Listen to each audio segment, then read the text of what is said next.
when you're a kid, you have no perception of what is home. You're just going with the flow. I mean, what choice do you have? You're a kid. Yeah. But yeah, no, I mean, this is the country I grew up in. This is my home, man. This is the country I love. So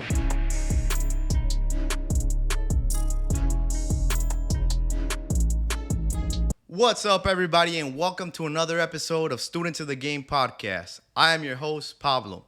With me today is my childhood buddy, Ricardo Navarro. Hey, nice to be on the podcast, Pablo. Thank you for having me again. My name is Ricardo. I'm a financial advisor here in the area. And yeah, me and Pablo, we go back a long time ago. He's become a really good friend of mine, and I'm really blessed to have you part of my circle. And again, I'm excited to be here again. Yeah, man. Thank you, man. It means a lot. One of the purpose of the podcast is to spread awareness and share different perspectives on a variety of topics.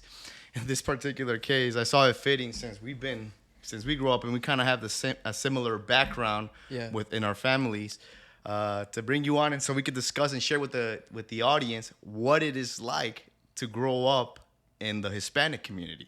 For sure. Yeah, so it's different. I mean, a lot of my friends that are not Hispanic hear it shocking or find it funny, or even like just odd that sometimes, even now, like I have to ask my mom for permission to do stuff. Yeah. Because my mom worries sick. I mean, anybody's mom does, but anybody that's Hispanic and is listening understands exactly what I'm saying.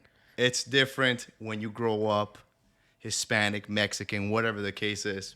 It's just different. So, and I think it's cool to see, like some similarities that, you and I probably share. And, when you get into different circles, you're like, I'm not the only one. Pablo, you've been through the same thing. Like, you know how it is, man, So, yeah, dude, I'm excited to talk about that and, kind of just share how that is like and, how that has shaped us in our careers. So yeah, man, I mean, when did we meet, bro? This is your camera, by the way, bro. 2000, keep looking at mine. 2012, dude? 2011? Yeah. Is that when we first met? Yeah, we go back. Wow.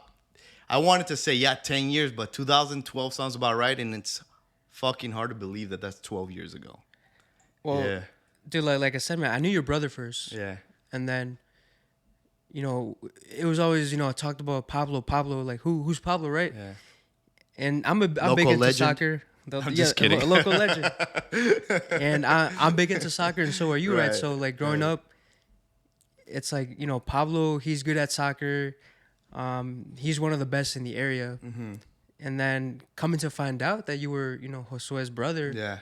I was like, so that's Pablo, right? And I think the first time I met you was at the Sportsplex. Right. And I was like, man, he's shredded. He's pretty good. Sportsplex is a soccer complex for anybody that's asking. It's a soccer complex.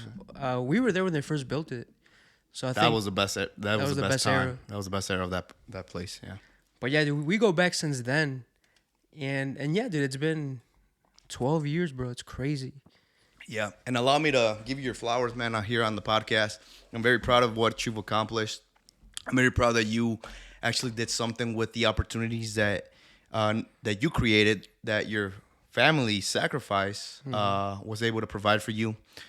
And just keep going, man. I'm really proud of you. You are my financial advisor. Yes, sir. And so far it's been okay. So yeah. I'm messing, but yeah. Thank you for helping me. Thank you for always being there whenever I have a question or anything like that. Yeah, for sure. And keep going, man. Keep going. This is just the beginning for you, and I'm seeing you pushes me to become better. So keep it up, bro.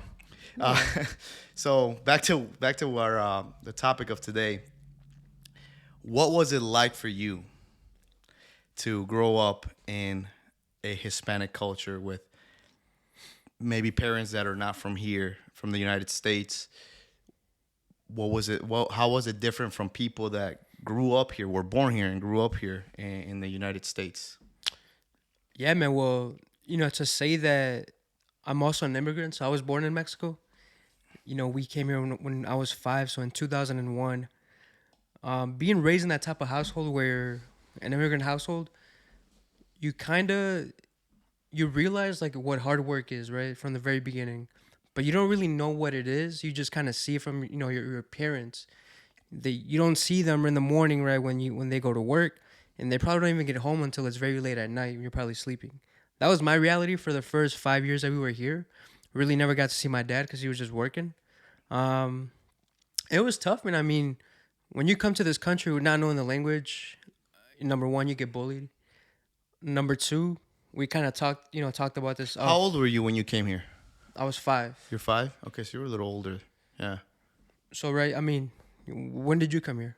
I was 3 going on 4 So when I got here. Yeah. how was it for you learning the language? Was it easy? Dude, Was it tough? no bullshit. I do remember not knowing a lick of English. Nothing. Next day, I knew it. I knew how to speak it. I know how to write it, and and I owe that a lot to my parents that made it a priority for us to learn the English language, but also to keep the Spanish language. Spanish will always be my first language, and Yeah. I'm very proficient in both English and Spanish. But yeah, man, it was one day I did not know a single word in English. I was in school and on the line signing up for my lunch, and they used to ask me what was my name, and I didn't know what to say. I had some kids bully me, some kids not being assholes and helping me out. But I kid you not, dude, that was kindergarten. By first grade, I knew how to speak English, and that's what happens when you're a kid. You absorb Yeah. everything like a sponge, and that's why it's super important to teach kids at a very young age a second, maybe even a third language, because when you're a kid, you just absorb all that like a sponge. Dude, I agree, man. It didn't take long for me to learn it, but it definitely, I would say a year, and you just kind of, with the people that you grew up with, my neighbors, all, Spanish, I mean, English speaking people, right? So you kind of just pick up on what they're telling you, Yeah. your environment. But definitely, I was in ESL classes too, which kind of helped. But, for the most part, dude, growing up here, Yeah, 5, 6, 7, I never knew that this was going to be home. yeah, I still thought like, oh, we're gonna go back to Mexico, right? Yeah. That's our home over there. But I mean, being so young, you don't know, like, this is home now. yeah. When you're a kid, you have no perception of what is home. You're just going with the flow. I mean, what choice do you have? You're a kid. Yeah.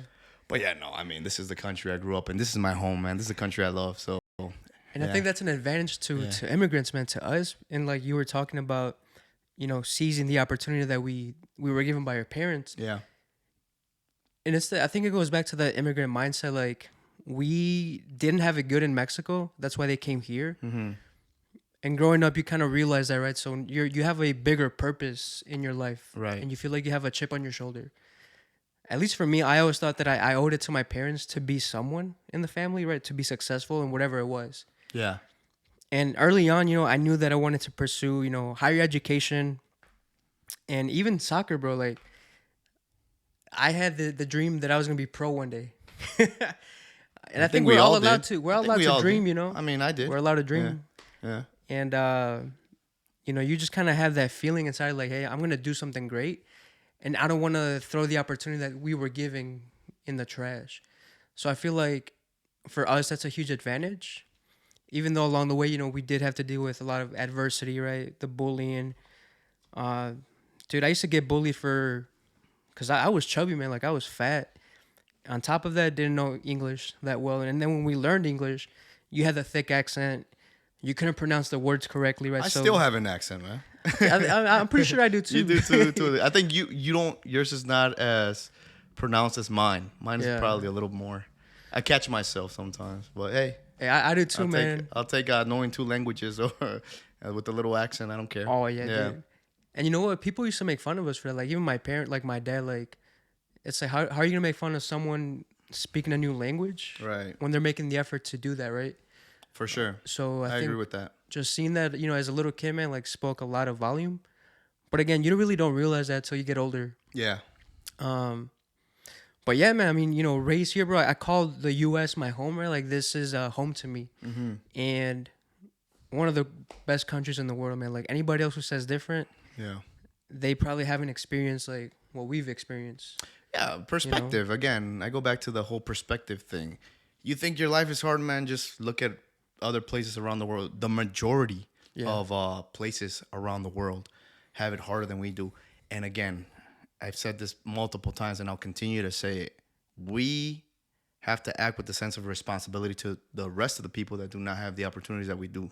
Yeah. And that's that, man. I mean, you're blessed. I mean, you're allowed to have bad days. I have bad days. I have my problems. I have everything, like anybody else does. But at the end of the day, I'm blessed, man. I'm blessed. Yeah.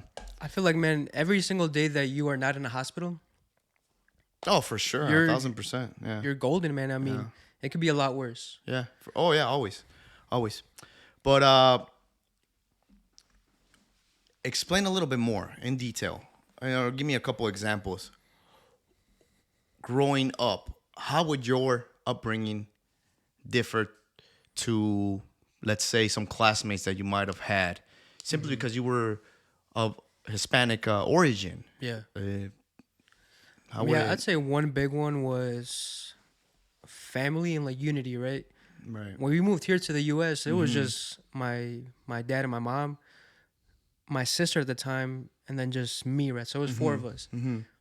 We didn't have any other family here other than my grandpa, and that's it. Yeah. So growing up, it was like I always talked about my parents, like we did this, we spent time going to the movies, whatever it was. It was always in unity between us. Right.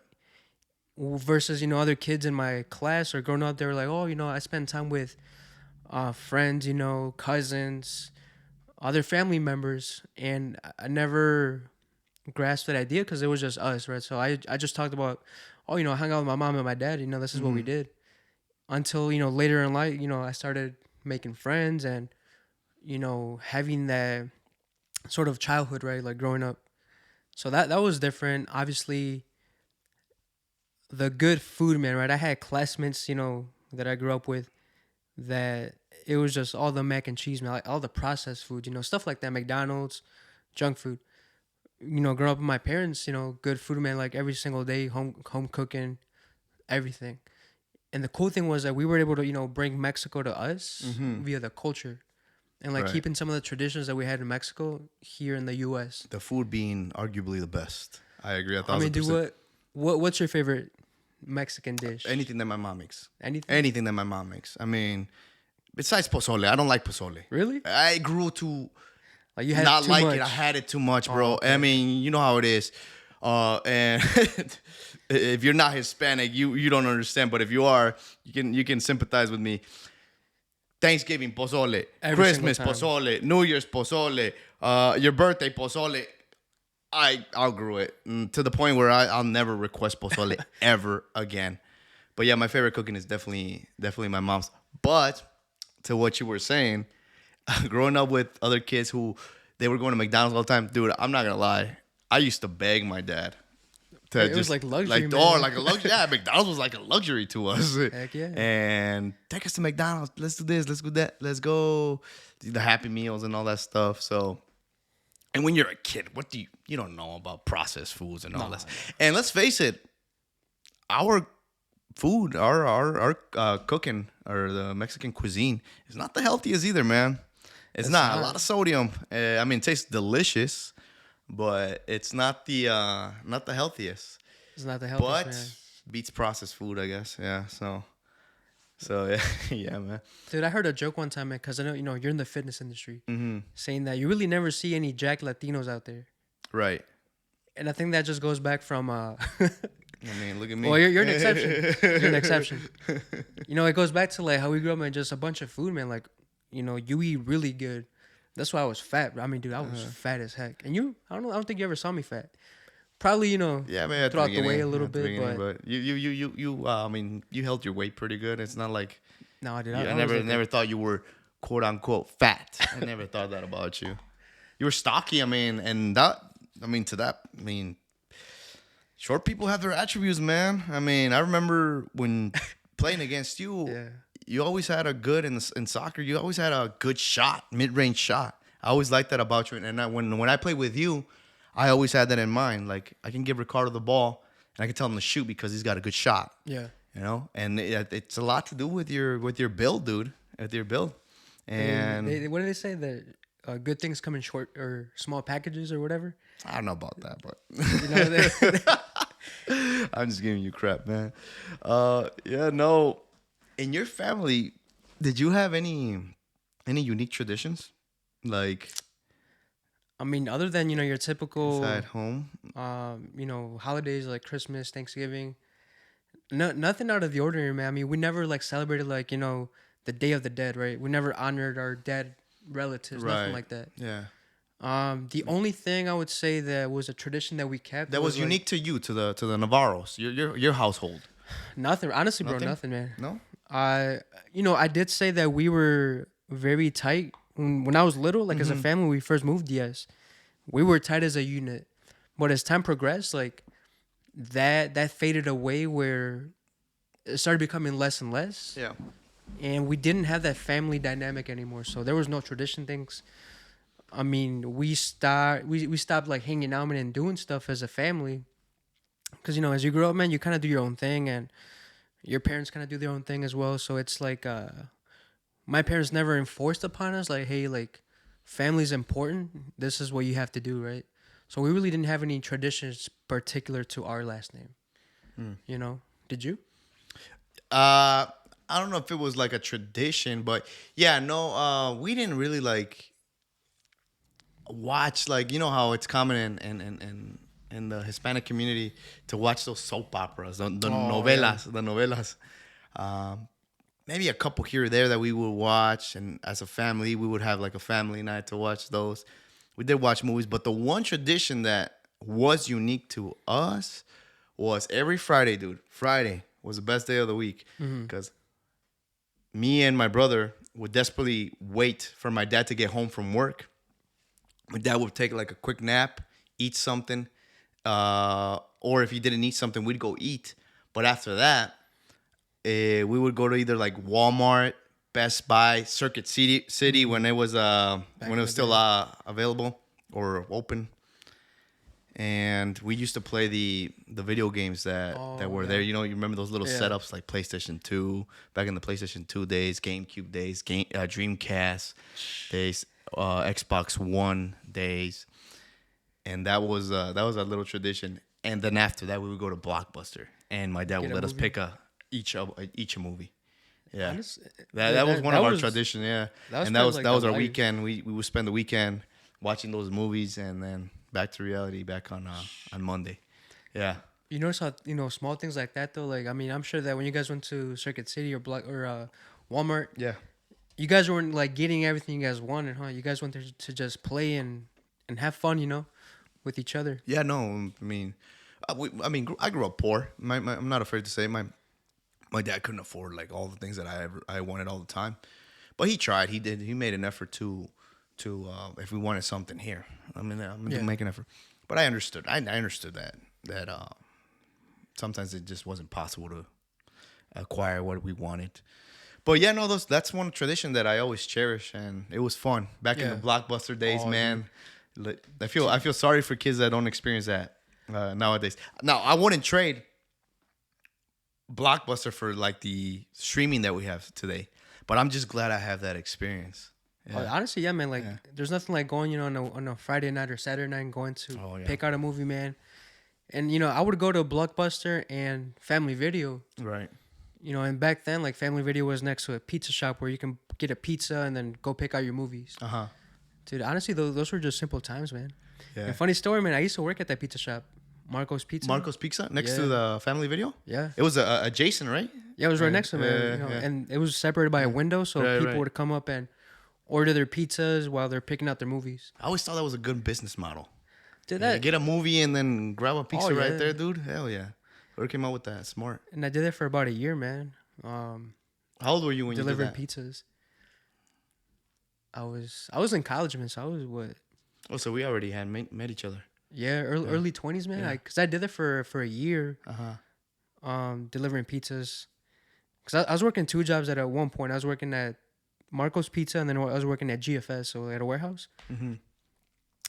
It was tough, man, but it was fun delivering pizzas though. I liked it. I think it taught me, to talk to some people. Going up to strangers' house and like giving them their pizza. Sometimes they're rude to you. Sometimes you make good small talk. You get to really know them, and you get to see who are the cheap ones, like Yeah, yeah. the ones that give you a tip and the ones that don't. You But know. experiences like that, they forge your character. You know, I have my fair share of moments like that where, I had to do that, and sometimes it felt degrading to a degree. Yeah. But hey, you know, you either learn from it or you cry about it and sulk in it. I mean, and I chose the former to learn from it because it gave me perspective. It gave me a broader view of what I did not want to do for the rest of my life, Mm-hmm. and to really appreciate and cherish the opportunities that came my way. Because man, I like to think that every opportunity that came my way, I took You and grabbed it. Yep. yeah, and seized it and took maximum advantage of. But Well, I wanted to ask you, man, because you mentioned right now that you know, so it was you and your brother that would go to the stores, right, and have play with the games and whatnot. But you always knew, you mentioned that that you grew up poor, right? right, Um, did you feel some sort of pressure or responsibility at a young age?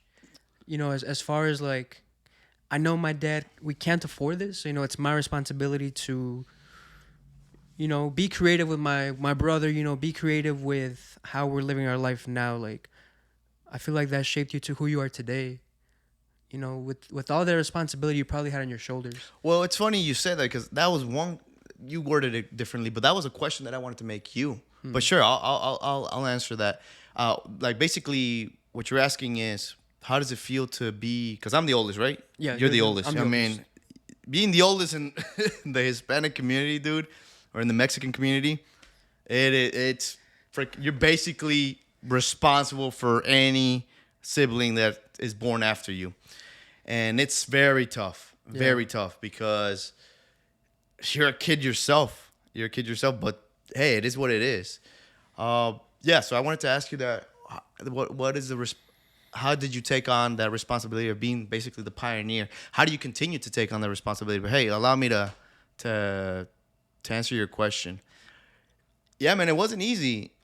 I had to set. My dad always told me I was tip of the spear, and yeah, I took that with the sense of responsibility. I didn't take that lightly because I did always act as if my brothers were watching what I was doing yeah, and taking care of them, making sure that they're okay, they're not getting bullied, they're not getting hurt, or anybody's taking advantage of them was very tough for me because, and I go back to it, and again, in the Hispanic community, nobody asked me how me being the oldest, nobody ever asked me, not one day do I remember my dad asking me about my feelings. yeah, Not one day.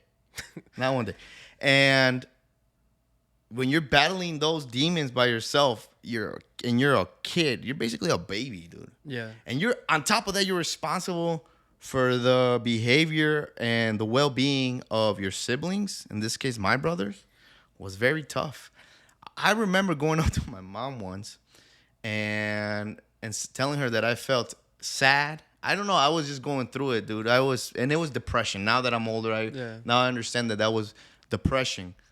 But my mom just basically told me, What is that? like, what the hell, oh, like that's life, Yeah, And so I was like, okay, this is part of life, and it wasn't her fault. It was just ignorance, yeah, ignorance and lack of education on the side of my mom. But yeah, man, it was tough. But if I could go back, I wouldn't have it any other way because it made me who I am today. for sure. And yeah, I mean, and I stated in a previous episode, me going to the gym, me taking care of my body, being an athlete, opting to be an athlete as opposed to a partier or whatever you want to call it,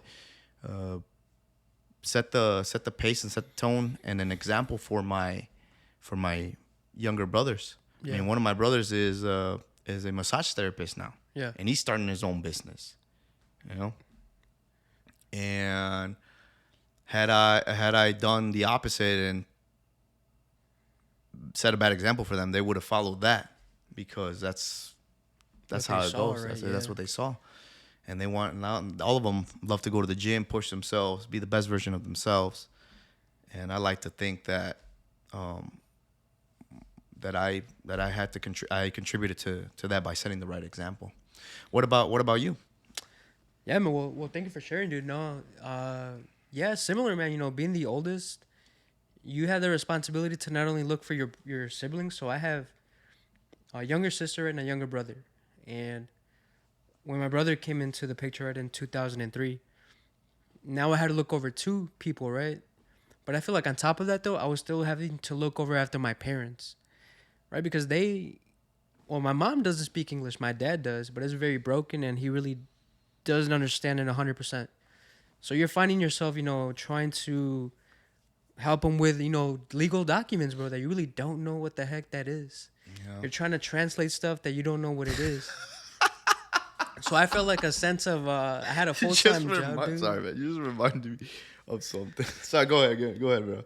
And dude, that messes with you, bro, because you don't know how to, I would pronounce shit, bro, the wrong way, and I'm pretty sure we did some illegal things.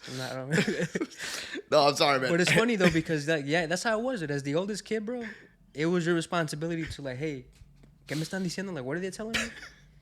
Or they'll be like, go order this, go get us this.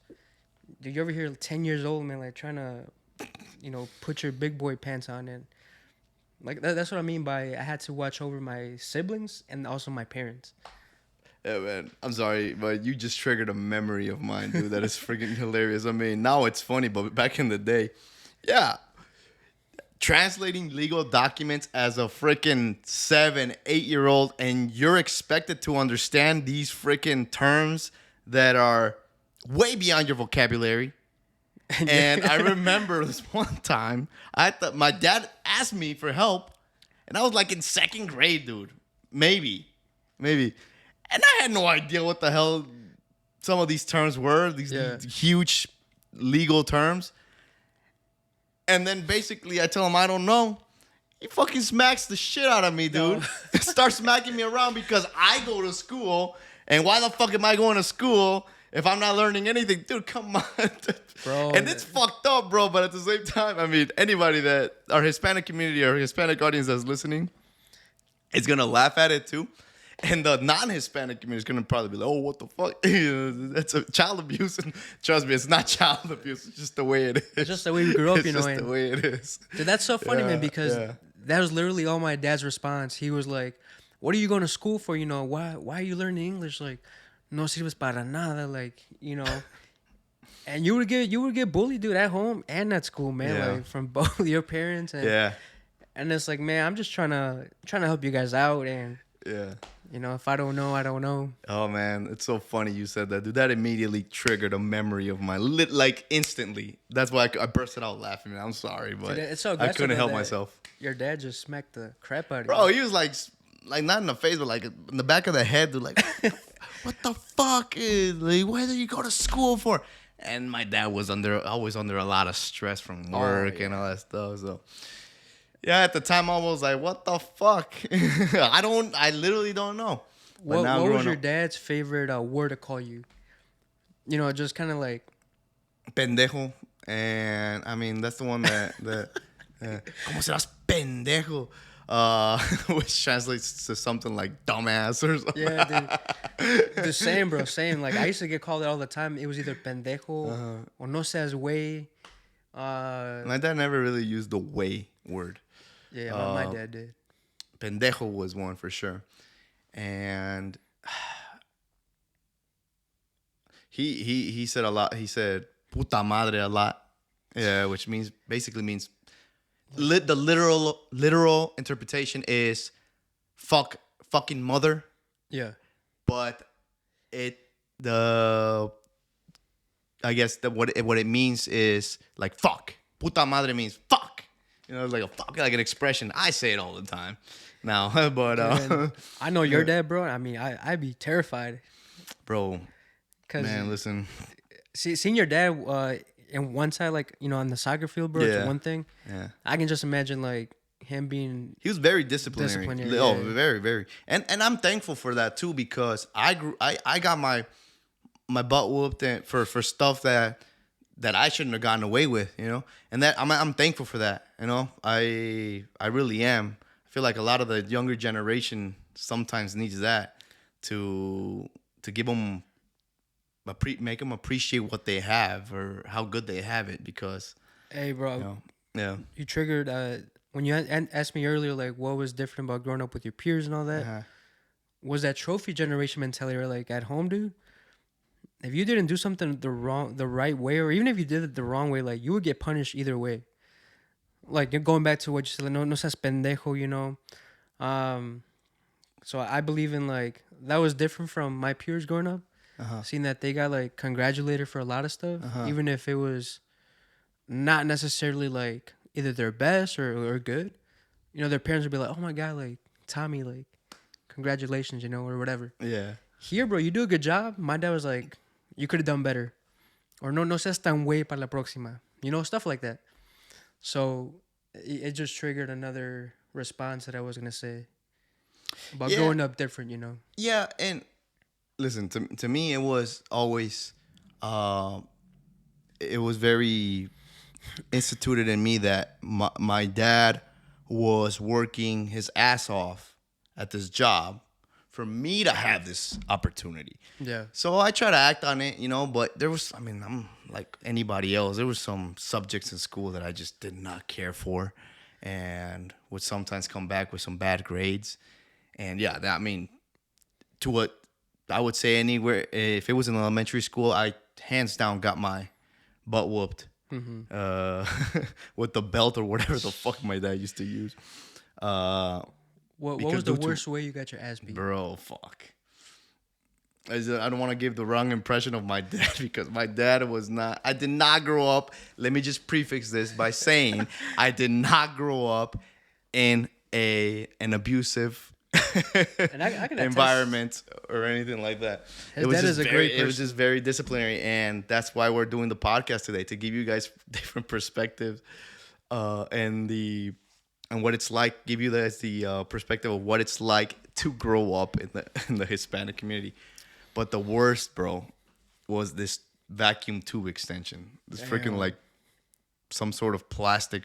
That thing used to whistle across the and you want to know who we have talking to different friends that I have with different backgrounds. Us Hispanics have a lot in common with the discipline that our parents used to take Yeah. with the African American community. yeah. I tell people, or some of my black friends, I tell them, yeah, man, my dad used to do this, and then they're like, man, my dad used to make us go grab branches from the tree, take the the little branches off, and then, man, just let us have it, dude. So No, that's crazy, bro. at least we're not alone. You know, we have certain similarities with some African, with some cultures like the African American. The one that I do not with the discipline, and anybody knows this, was with like the Caucasian white community. All my friends, dude, I have yet to meet a white friend, one of my white friends, that tells me that they were getting disciplined like I was. Yeah, for whatever reason. It's funny because I was just having this conversation with one of my friends the other day. He's white, and he was telling me that he went out to drink or whatever. Long story short, he went out to drink, whatever. And he told me, and I was like, man, if I did that, my mom would rip me a new one. Yeah. You know. And he was like, "Why? Your mom still gives you crap about it?" I was like, "Bro, you don't understand. It's different in the Hispanic community, bro. It doesn't matter how old you are either. It does not matter how old you are. It does not matter." But yeah, no. I feel like if I told people how I used to get disciplined, No, they're like, "Oh man, you were abused, man. You were." No, I'm like, "Bro, you don't understand." I think it's funny. Share Dave Chappelle, dude. He said a funny joke or a funny story of his childhood when he had a white friend, and they were at Dave Chappelle's childhood home, and his mom was there, and they were in his room playing a video game, and he forgot to, like, I don't know, wash the dishes or something like that, and the mom comes in the room and storming in the room, and she basically yells at Dave Chappelle in front of his white friend, and then she slams the door when she leaves. And the white friend looks at him and is like, "Dude, bro, She can't do that, bro. This is your space, bro. She's not allowed to do that, bro. And then Dave Chappelle's like, shut the fuck up, dude. Or we're both fucking dead. Bro. People don't understand. That's it, so bro. accurate though, man. Yeah, it's very accurate, bro. Yeah, it's we can look at it from a comical and funny viewpoint. But I mean, it is what it is. It is what it is. I feel like therapists, bro. If we told therapists like all our stories, man, they would have been like that was abuse. You know, that was borderline. What's therapy in the Hispanic Abuse. community, man? In the Hispanic culture, what the hell is that? You want to know what that is? Getting your ass whooped, bro. Buckling down. And then they'd be like, "I'm gonna give you something to really cry about." Exactly. I'm gonna give you something to really cry about. That's one of my favorite ones. That's why I feel like I don't. You know, I know you have thick skin, man, and I think I do too. And that just goes back to like We have no choice. you have no choice, man. Like you have to. You know, we were raised in households where you're like, hey, whatever you're feeling, it's irrelevant. Just do your homework, do your work, whatever you're going through. It doesn't really matter. Yeah. Thank you for sharing your trauma with me, man. Like, I you know what? I feel like I lifted a weight off my shoulders today, man. Thank you so much. Hey. I had no intention of doing that, but hey, just talking about it really helps. So thank you for, It does, man. for exchanging trauma with me, childhood trauma with me. But when you talk about it with someone else like us, bro, it's yeah, you know. Yeah, because you can relate. You can Yeah, but relate. like white friends, bro, like nah, they're like nah. Nah, bro. We just got our video games It's taken just away. different. We got It's just grounded. bro, you got video games. What? Yeah, bro, I got my PSP taken away. I'm like, you have a PSP? Or they'd be like, I can't use a car this weekend. I'm like, you got a car? Yeah. My allowance, they cut my allowance in half, bro.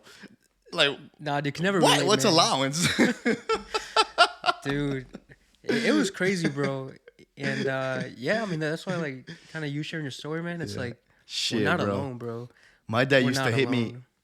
Yeah, my dad used to hit me where it really hurt, bro. He, like once he understood that ass whoopings weren't cutting it anymore. When I started getting older, bro, he started taking shit that I love away from Oh, me, dude, like hell soccer, yeah. bro. Yeah. That one, bro. That one. I remember one time I forgot to cut the grass, both front yard and backyard, and dude, he came home and he fucking just let me have it, bro. He said, forget about soccer for a month.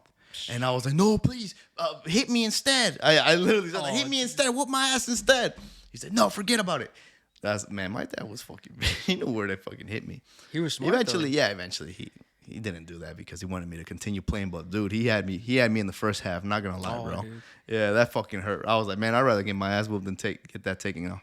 But I'm surprised. But I was your older dad's already. A big Yeah. soccer guy. Like he's like passionate about it. He was just fucking trying to hit me where it hurts, dude. Oh, dude. But I did fuck up. I was lazy, dude, and did not cut the grass. So, I mean, working once I got older and going to work where he was working for a couple years, it gave me a lot of perspective. And I'm like, damn, okay.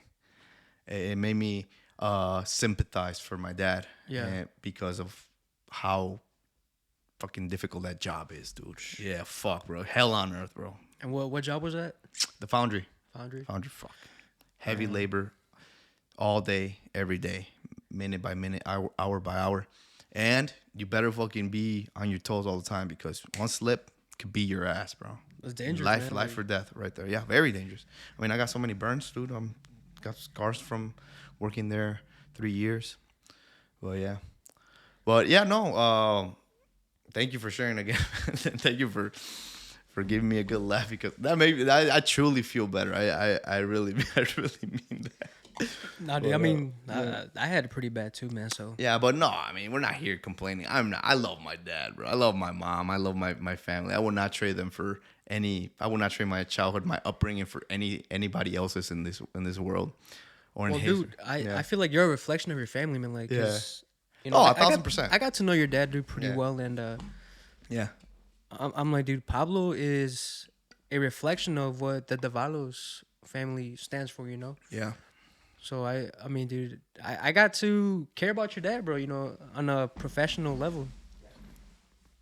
You know, he was a coach for us playing soccer, right? So like, he really taught us the importance of hard work and consistency, and you know, he rewarded you when you deserved it, and when you didn't, he spoke about it. He was like, "Hey, you gotta do this. You gotta work on that." I feel like your dad, he was sort of a mentor to me as well, like in the aspect of soccer and life too. Your dad has some deep ass stories. Yeah, man. When it comes to soccer, man, my dad is very of regimented mindset when it comes to soccer. One thing that I mean, and anybody that played with him, I always get the same story or the same feedback from. Sometimes, dude, how many times did we win a championship and we did not have the best team? A bunch of A bunch times, of times. bunch of times, because he understood how to get the most out of a player. He knew how to scheme different lineups and everything to make sure that we were put in a best position to win the game. Yeah. He understood how to win. Sometimes it worked, sometimes it didn't. I mean, that's sports for you.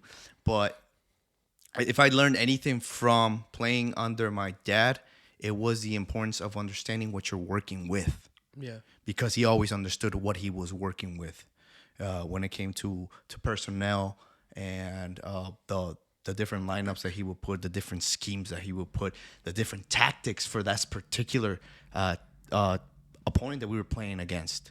I mean, my dad.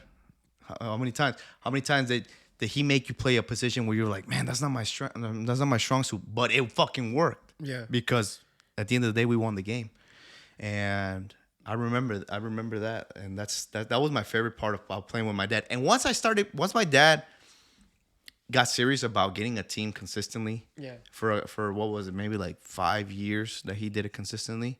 I couldn't play with anybody else. I really couldn't, dude, because it was just different playing for him.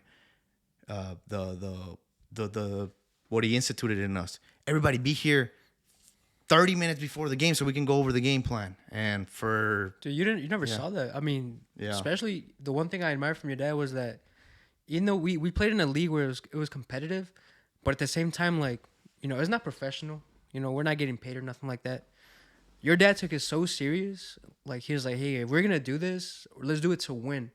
Let's not fool around. Like, we're gonna do this thing right. yeah, That's the thing that I loved about your dad was that, hey, get here 30 minutes before the game.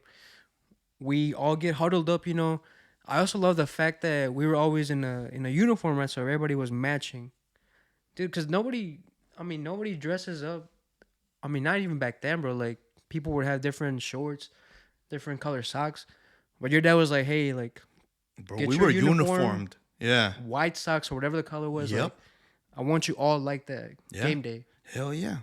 So he took it so serious, bro, and I love that because Discipline. I loved the discipline of it, bro. Yeah. and the like he was molding us, man. Like I took it also personal as far as like teaching me to become a better person, Bro, yeah. respect people's time, like get there on time. Absolutely. So, dude, your dad, even though like it was just a league for fun, like he made it like really important to us. Yeah. And you said it. We weren't getting paid to play. We weren't nothing. We weren't rewarded for nothing. It was just more than anything. It was a character thing and who we are as a team and as individuals. And I feel sorry for anybody that didn't appreciate that because we did have a couple people that used to play with us. Oh, That would come in 2 minutes left for the beginning of the game. Still undressing, dressing up, being late, and they just couldn't appreciate it. And I mean, again, why should they? They're not getting paid or anything like that. But at the same time, I learned something valuable like you, and Yeah. I'm glad you appreciated that because it did mean a lot to him, and it meant a lot to me too. Because, like I said, once I played under him, I couldn't go play with anybody else. I'm sorry.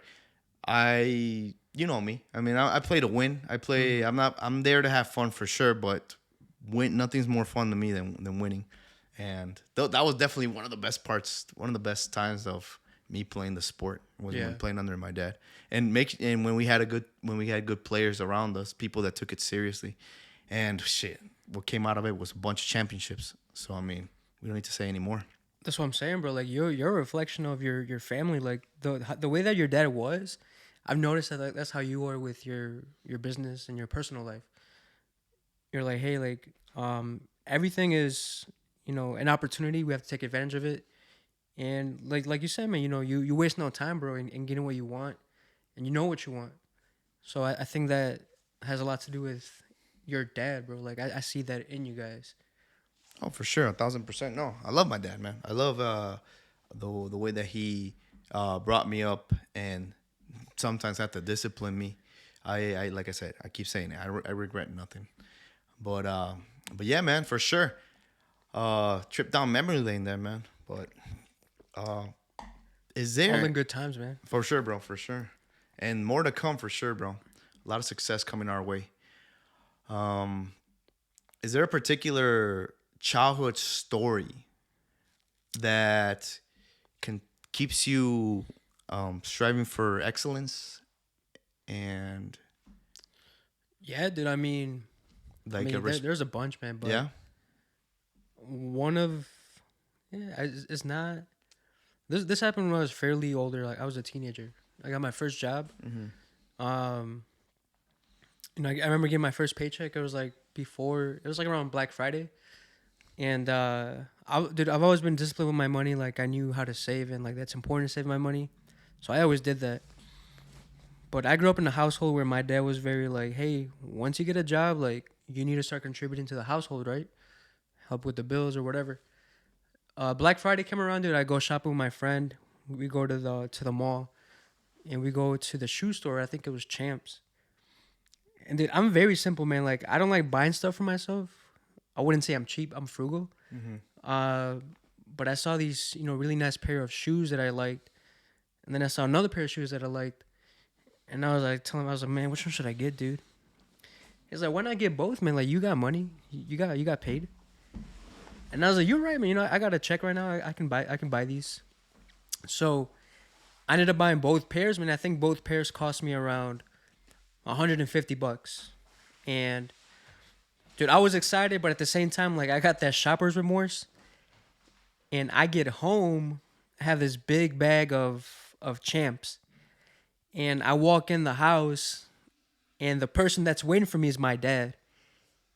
And he asked me like, "Hey, what did you buy, or where'd you go?" And I told him, "Oh, I went to Champs with my friend. We bought some shoes and whatnot." He's like, "Take out the receipt. How much did you spend on that?" He saw that I spent $150, and dude, he scolded me, bro. He was like, $150 on pairs of shoes when you already have plenty? He said, nope. I want you to return those and get the money back. Instead of buying shoes, you should help me out with the bills. So, dude, I literally, man, I really don't cry, but that day I cried. I went into the room and, dude, I was just crying for 10, 20 minutes. I felt horrible, man. I mean, you got paid, all the hard work that you did, you get rewarded. And dude, just being a kid, man, a teenager, bro, like you get excited, so you're like, man, let me spend this money. And I did. And then you get scolded by your dad. So later on that day, my friend comes over again and we go to the mall again, and I go and return those shoes. I get the $150 back, and then I go home and I give it to my dad, and he's like, that's better, start contributing to the household. Like, this is what you got to do. I'm gonna leave you in charge of giving money for this and this. And that experience alone, man, that experience shaped me to want to become better, to never have to worry about money in my life again. And I think that's where the aspiration and the passion in finance came into play, where I was like, I want to be financially literate to make great decisions and to never have to worry about money. So one of that experience shaped my whole life going after, forward. And every single day, man, like I think to that moment, like it keeps me striving for success. And it kind of sucks though that it had to be in the sense of like my own dad Yeah. to make me feel like that. But I wouldn't say it was I wouldn't say it was bad. Like I think it was unfortunate how it happened, but I mean, I definitely learned a lot of lessons. I feel like in his own way, he was trying to institute a sense of responsibility for you, that life ain't about, if you're gonna give yourself a luxury or stuff or something like that, you got to make sure your responsibilities are taken care of beforehand. Yeah. And I mean, I agree with that.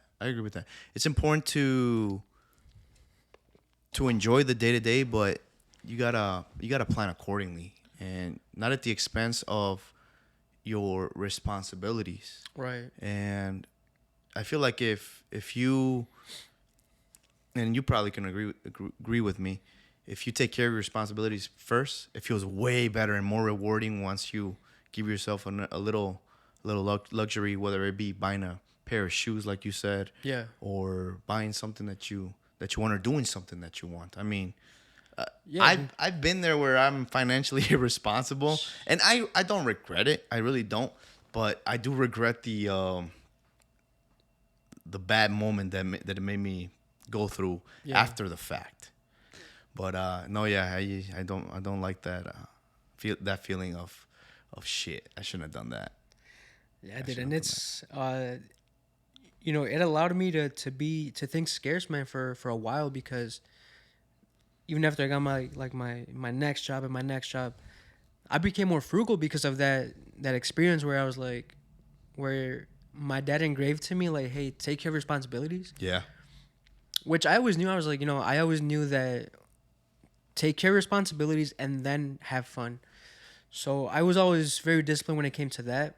But I think even when I was making more money as I grew, dude, I always second guess buying something nice for myself, because it goes back to that moment, like, my dad scolded me that one time. So even now, man, when I make a big purchase or whatever, it's like, do I need it? Am I really gonna use this? yeah. So I'm always like double thinking it, man. So it And takes you back to to that this, yeah, to that memory, to that specific instance in your life. Gotcha. Yeah, no. To me, man, hands down, it was when I saw my dad come home. I was in seventh grade. I'm sorry, seventh grade. I was 7 years old, yeah, and I was in first grade. My dad coming home on crutches, because he had suffered third-degree burns from molten metal. And I always think about that whenever I'm having a hard time of the sacrifices that he made. He still has the scars. He had to Yeah. get skin grafts. The sacrifices that my dad made. And my mom as well. My mom taking care of us wasn't easy. yeah, And feeding us. Well, I never, dude. Yeah, we grew up poor, but I've never, ever starved in my life. Never not had food to feed me. And I'm thankful for that. So little things like that keep me going, man, because Oh, I owe it to them. And I always go back to that whenever I'm having a hard time. I go back to my foundry days as well. yeah, And man, whenever I'm having a bad day, all I got to think about is when I used to work there, bro. And then, and it's a different Yeah. type of. Because the work that you do now, man, I mean, being an entrepreneur, that's one of the hardest things you could ever do in your life. I 100% You know? agree. But the way that you talk about like the foundry, like, it gives you a sense of like, hey, I rather choose this hard. The payoff is more rewarding, more impactful. But I think that served you as a foundation, like working those years that you did at the foundry, Yeah.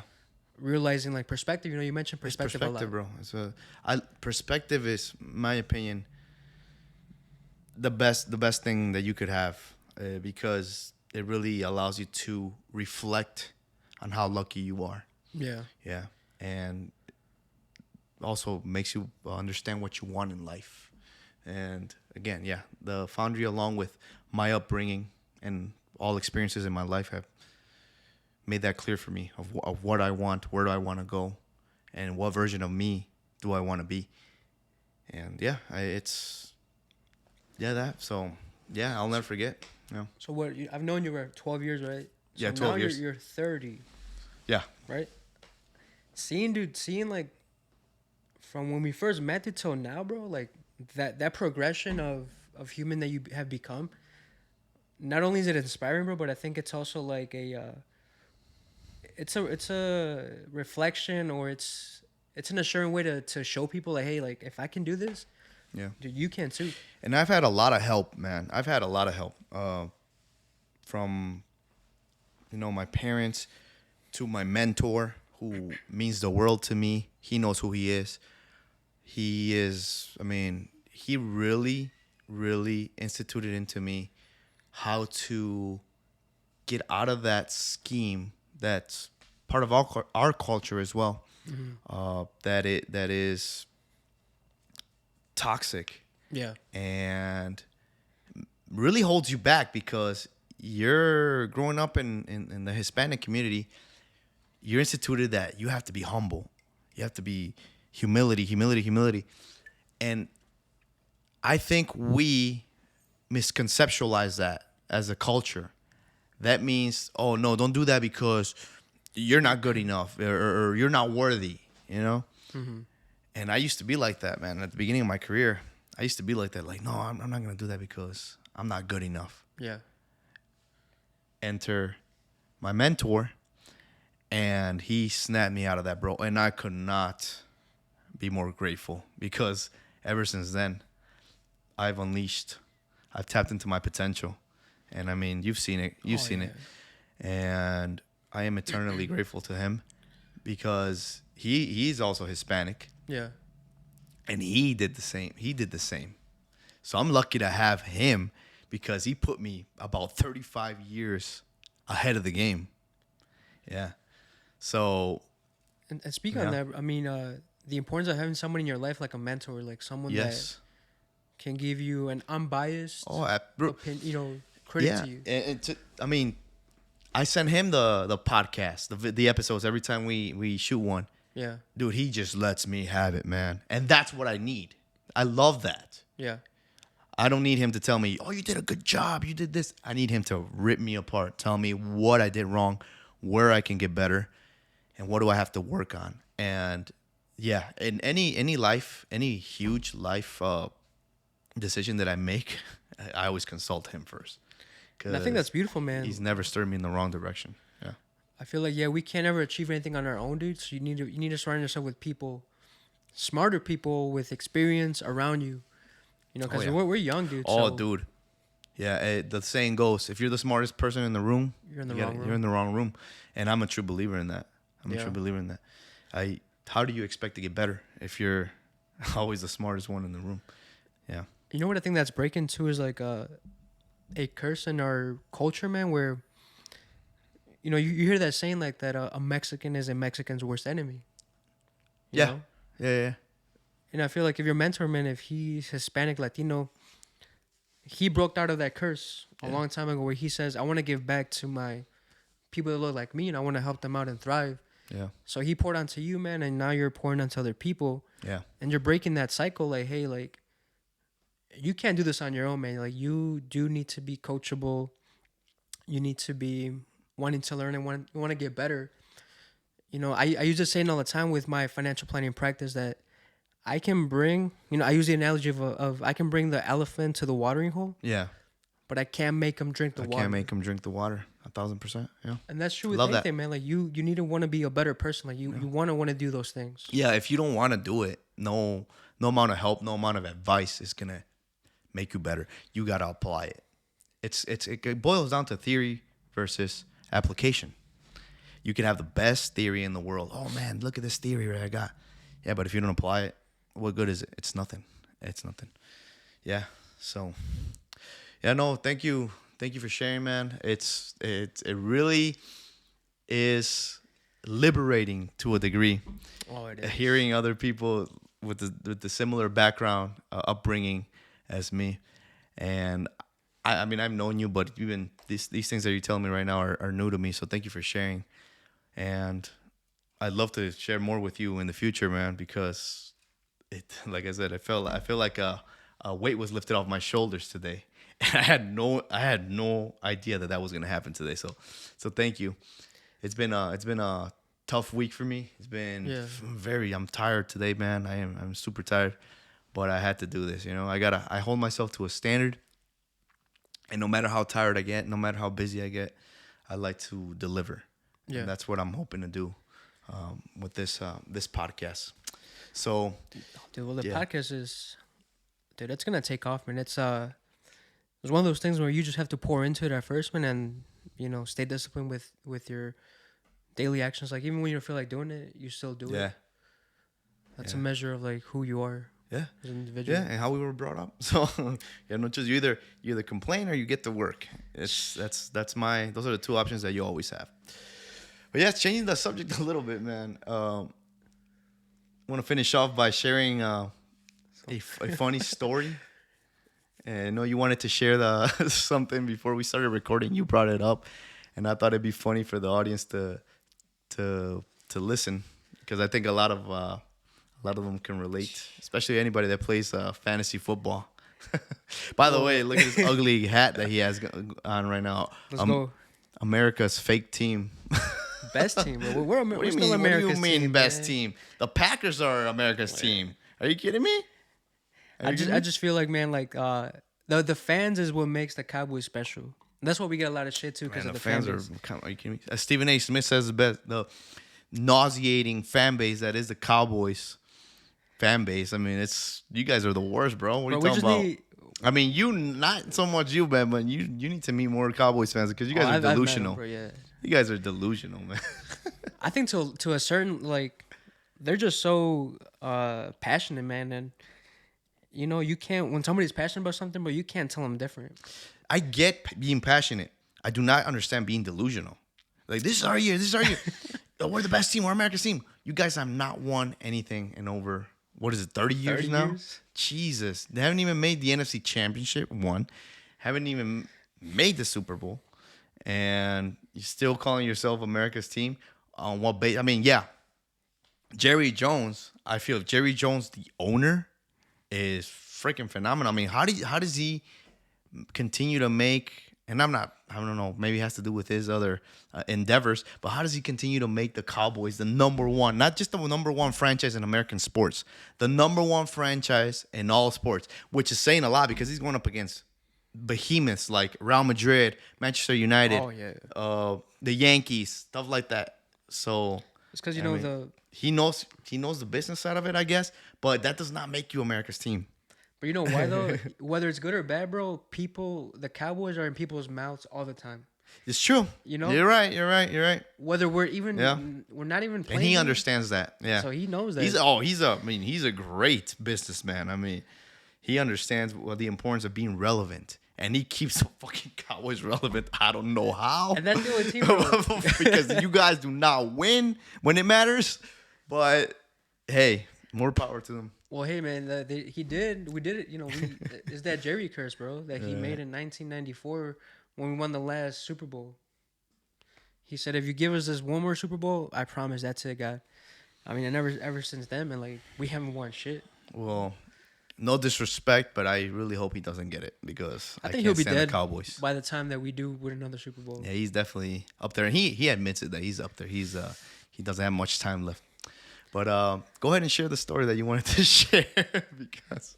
Well, the story is, man, it's based on the fantasy football, which I've never in my life, I've never played that. His first year playing fantasy football, and he was on my league. And bro, I never understood it, man. I just kind of said yes to you because you're like, you should try it out, and you know, you have a chance. And for the record, I tried helping you You did. all year. I'm like, bro, go look at this. Go do that. Do this, do that. And you never listened to me, but continue. But yeah, man, that was my first time playing fantasy football, and dude, I had no clue what I was doing. I mean, I had people that were injured still on my roster, and like you would tell me, like, dude, what the hell are you doing, bro? Like, look at your sheets, and I was like, okay, Yeah. you know, very like passively about it. And when you told me to this was back in September, you said, okay, the loser will have to eat the world's hottest chip. And when you called me, bro, I was running and I just said, yeah, dude, just sign me up, bro. I'll do it. Like, whatever. Dude, fast forward to what, December, dude. You're like, bro, you're dead last. You suck. Bro, You suck. Yeah. I said, damn, you know, it's become more real now that I have to do this chip challenge. And midway through the season, and I quote you, you said, I've already told myself that I'm going to lose, so I'm just going to mentally prepare to take the challenge. But when it actually was time to pay up, dude, I was avoiding you, man. you were avoiding me like the Black Plague, dude. You were not having it. I had to chase you down, dude. Well, here's the thing, man. Regardless, I was going to do it because I know you I'm were a man of my word. But we were on a time frame. Yeah, you know? and I was like, dude, I'm going to prolong it as much as I can because that shit sucks. Yeah. And I mean, dude, it was the hottest chip, right? That was the hottest chip Dude, ever? I tried to warn you, bro. Yeah, it was the Carolina Reaper chip challenge. Yeah, that thing, dude, I smelled it was closed, and I smelled the chip through the package. Dude, I got like a chemical burn in my nostrils. Well, dude, I was trying to prepare for it, you know, watching TikToks. Yeah. And I got scared when they said that this one kid died from doing that shit. That's why swear, I was more scared for my health. I was like, dude, what if I fucking die, bro? You're not gonna Like, die, bro. You're not gonna die. but no, dude, it was way worse than I thought. Man, like I tried the chip, dude, and dude, the first few seconds I was like, it was not that bad. Yeah. And then, dude, like 10 seconds in, 20 seconds in, my mouth was on fire, bro, and dude, my whole throat, dude, it just felt like it was engulfed in flames from the inside. Yeah. Like it just felt like somebody was just scratching you and pouring limon on that shit and just making it burn. Yeah. Um, Did it feel like? Did it? Because I've never had it. Because I've never gotten last place. You But never tried no, it? no. What did it feel like? Was it like? Well, Like, dude, it was just like this- a hot pepper, or was it more like? I've heard it was more like chemically, like a chemical burn almost to a degree. Yeah, something like that. Yeah? Imagine that, but with like the smell of like the pepper. Like you could smell it, dude. Yeah. And the smell itself too was just fucking horrible. I'm telling you, bro. I through the package, I fucking could smell that, and it fucking burned my nostrils. Bro, I was trying to find ways how But I I was could not get gonna out tell of you it. that. I was not gonna tell you that because you were already scared enough as it was. Yeah. But yeah, dude, no, it was bad. It was a way worse than I anticipated. Yeah. Like nothing helped it. I was drinking water, and you said it was making it worse. Yeah, the water makes it worse. I tried a little bit of milk, and also I didn't feel anything. Yeah.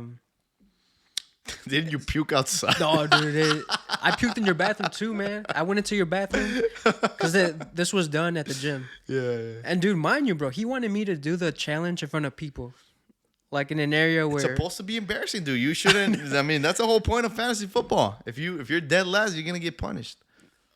But I also did have an embarrassment speech to say it, which I did, before I ate the chip. But no, dude, like that thing fucked me up horrible.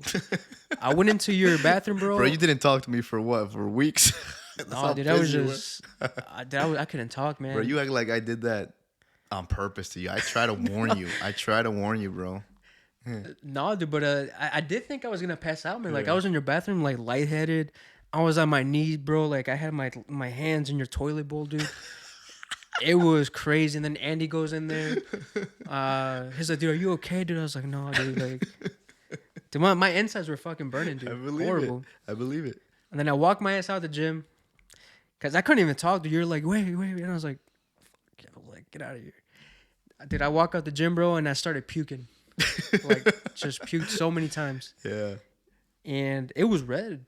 I was puking red stuff. Well, that's probably from the powder of the chip. Nah, dude, bro, I'm on my way home, though. Like, Yeah. dude, I had my Texas hat.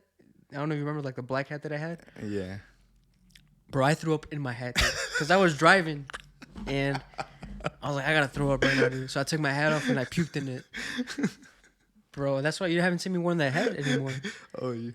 But I puked in You that shit, soiled bro. it. And then, dude, my stomach I was in bed, dude, for 4 or 5 hours. Like, that pain was horrible, dude. I did think I was gonna die. No. I was like, I'm gonna fucking die. But no, se me pasó, dude. Like, Did you claimed that you went to the hospital? dude, I did go to the hospital. Were you bro. lying or? No, were I you- did go to the hospital Yeah, because yeah. I did think that I was What a like, wuss. no, bro. I legit felt like if I didn't get like some form of Bro, attention, what part of it's gonna suck didn't you understand? no, I knew it was gonna suck, Yeah. but not to that degree, bro. Yeah. I didn't think I would have to go to the hospital Mhm. and see, you know, if I'm gonna die or anything like that. But no, dude, I went to the hospital by Drexel. around there. Yeah. And yeah, they're like, no, it's just, I mean, nothing serious where I was like gonna die, but it just Yeah. sucked, dude. Like it was horrible. I believe it. But Well, it was next just year- funny though because I'm like, I agreed to it, and I was like, you know, it was in September. I'm like, dude, that's a far long time away from now. I'm like, I really don't care if I lose, like whatever. But when it happened, dude, I'm like, damn, that I wouldn't wish this upon anybody. But long story short, man, I learned my lesson, and it was fun, dude. It was fun for you guys, not fun for me. Oh, it was definitely fun for me, dude, because I was recording it because I had to send it to the rest of the league, and I was just I should've couldn't just kept hold it it. at the habanero pepper, man. I would have done that, no Nah. problem. Nah, the chip is because it gives you more incentive to try it throughout the year. You know Who how some ended up people are. winning? Huh? Who ended up winning the whole thing? Who was it? Alex. He did? Alejandro. Yeah, Alejandro. Congratulations, Alejandro, by the way. Next year's mine though. One of these years, I'm gonna fucking win my own league, dude. That's the worst. I fucking put up this. I'm the commissioner, and for any other commissioners that have never won their league, You get came one. in what, third? The highest I've gotten ever was third, yeah, and I got third this year too, I think, or fourth. I knew I was in the semifinal, but yeah, man, that was funny. That was funny. But yeah, next year, dude, pay more attention. You just gotta pay attention, dude. And this guy fucking drafts all Cowboys. You Dak Prescott. Bro, did Cowboys, you this did you guy not drafted- tell me though? This guy You're like draft the Cow- whole defense. You said draft their whole This guy defense. drafted the Cowboys defense in the first round. You doomed yourself from there. Oh man, rookie mistake. But hey, now you know. Now you know. Like I Okay. said, I just never played that game in my life. Never. Yeah. All right, bro. Well, thank you so much for sharing that story. That's a little comic relief right there. I appreciate you coming on the podcast today, bro. Thank you so much. And we'll do this again, man. This was fun. Oh man, it's always a pleasure, man. Thank you for having me, and I love what you're doing with this. Yeah. You know, keep on inspiring the community, bro. Yeah, absolutely. Thank you so much, guys, for listening. If you haven't already, please hit that like and subscribe buttons. Also, we'd love to hear your comments about today's podcast. Any comments are welcome. Just keep them positive, please. Also, follow us on our social media pages, Instagram, X, and TikTok. It was a pleasure today. Thank you guys for listening, and never compromise excellence.